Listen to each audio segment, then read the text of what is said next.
Beyond the Mic with Sean Dillon. My. We're joined on the Starline by a former detective, true crime TV star and author. You've seen him in Homicide Hunter, American Detective. Now you can read his new fiction novel, First, Do No Harm. We welcome Lieutenant Joe Kenda. Good morning, sir. How are you? Absolutely great, Joe. Let's go beyond the mic. You stepped away from Homicide Hunter. You drove a bus for special needs students, stepping back in with American Detective. What reason did you give Kathy not only to return to TV, but to write another fiction novel? Well, the book was her. She wanted a book. So I've written, this is the fourth book I've written. The first two were nonfiction, and then one fiction, now another fiction.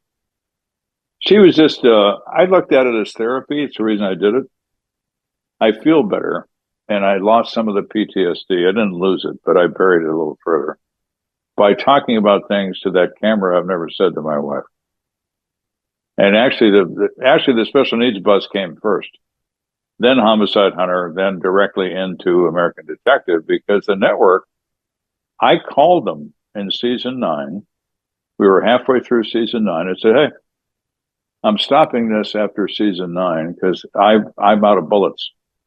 What I have remaining are either babies and children, and I won't do those. I have ones that are too disgusting for a general television audience. And I have others that I just won't do. So we're all done. Thanks for the money. Goodbye. And that lasted about 15 minutes. Phone rings, and it's the president of ID. And he said, Joe, we're like the Corleones. The only one of this for you is death. We're coming up with a new series, So here we go. So I've been doing that now for a couple of years. It's been fun. It's been good for me. It's healthy. You said, quote, this country has an insatiable appetite for narcotics. As long as that exists, there are going to be a lot of killings and a lot of accidental overdoses, unquote. Your book deals with this drug fentanyl. Mm-hmm. Do you believe we're at the end, the middle, or just the sad beginning of the battle with this drug? Oh, we're at the very, very beginning. And it's been around since the 1960s. Wow. People don't understand that, but it's always been around. It's synthetic. It's cheap to make. They're made from common chemicals that aren't controlled. You can buy the chemicals through the United States mail because they are used for a number of things. You can make ladies shampoo from them, or if you have the formula, you can make fentanyl. That's how easy it is. So if you're a cartel and you're absolutely ruthless, you look at this and you say, okay, so I can make a pound of fentanyl, which is 50 times more powerful than heroin, for $200 US. If I want to make a pound of heroin, all the components are illegal to possess. They're all controlled. It will cost me $6,000 to make a pound of heroin. Which one am I going to do? Well, the answer is pretty obvious. You have a remarkable memory of cases and minute facts therein. Why was First Do No Harm a fiction story you really wanted to tell? Because it really isn't. These are experiences I've had with people who are in that business. I changed the names and all that sort of thing so I don't get sued. But the reality is it's not fiction. It's presented as fiction, but it's reality. That my villain in this is a medical doctor, anesthesiologist. He becomes addicted to drugs. He becomes frightened he's losing his supply. One thing leads to another, and he leaves a trail of death and destruction behind him. The AMA will admit that 2.2% of anesthesiologists in the U.S. are addicted to narcotics. Well, where'd you come up with that number? I think you came up with it because it's small.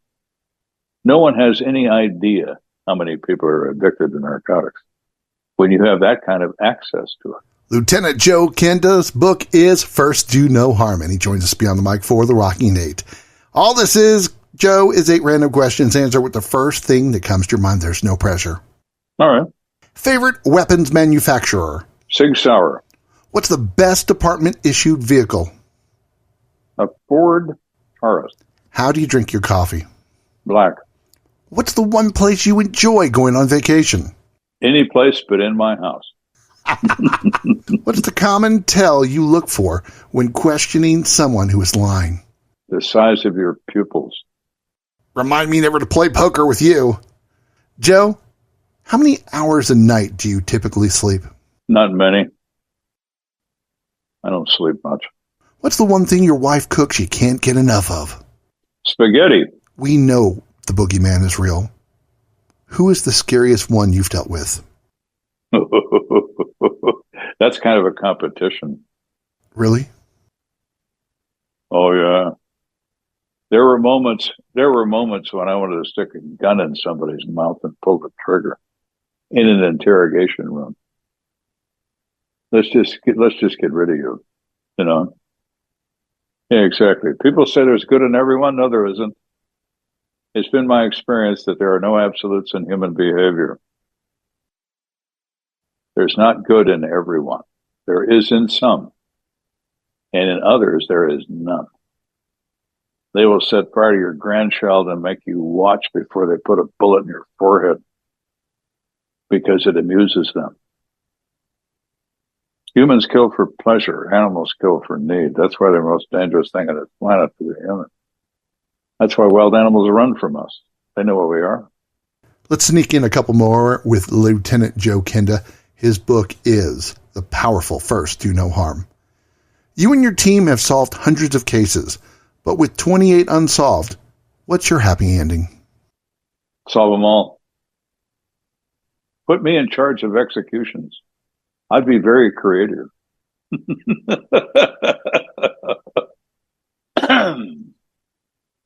How does it feel to bring justice for most of these families? It's rewarding. It is for them as well. The first family we interviewed when Homicide Hunter first started, young girl, kicked drugs, forgot to lose her drug friends, and it got her killed. Nice family, nice people. I hadn't seen her dad for 20 years. I have a distinctive voice. He got out of the car and he was putting a sport coat on with his back to me. And all I said was, "Hello, Jack." And he started to cry before he turned around because that was the voice that told him his daughter was dead. It's time for One Big Question with Lieutenant Joe Kenda beyond the mic. Quote, history is filled with monsters that have always been among us, unquote. You said that. That's true. What do you have to say to the future homicide hunters to bring those monsters to justice? Remember, this is not a job. It's a mission. You stand in the shoes of the victim to protect their interest because they can't do that anymore. It's up to you because you raised your hand and said you would. He doesn't sleep much, enjoyed his department-issued Ford Taurus, and wants you to read his book, First, Do No Harm. Lieutenant Joe Kenda, thank you for taking the time to talk with us today. Thank you for having me. And that, my friends, is a Beyond the Mic shortcut. If you're enjoying these conversations, please check out another Beyond the Mic episode to find more actors, artists, and people you need to know. We'd also appreciate a like and subscribe on the Good Pods app.